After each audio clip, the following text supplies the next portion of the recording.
Ya, sácame de aquí, ¡Ya deja de dar órdenes, que no eres el gobernador! Eres un simple prófugo. Te quedaste sin esposa.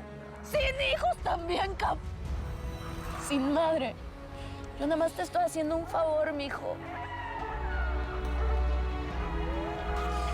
¿Escuchaste?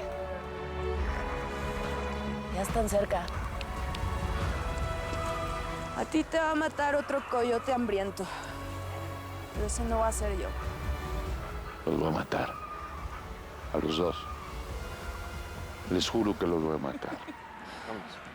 La cena ya está servida, ¿eh? Ya nada más falta que lleguen los muertos de hambre. Buen viaje, Chucho.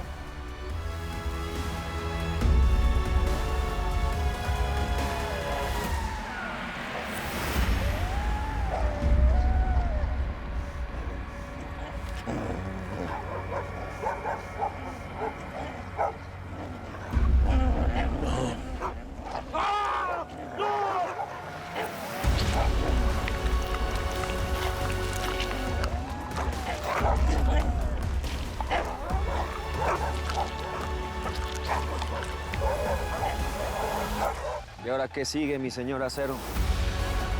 Pues de entrada encontrar al indio Amaro para terminar con todo esto. Y después, intentar amarnos en toda esta lluvia de balas. Daniel. ¿A dónde?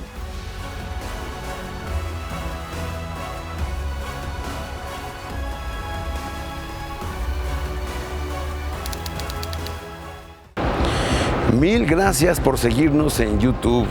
Si te suscribes aquí, encontrarás todos los capítulos de La Señora Acero 3, La Coyote. También puedes visitar telemundo.com, donde encontrarás todos los capítulos de esta superserie.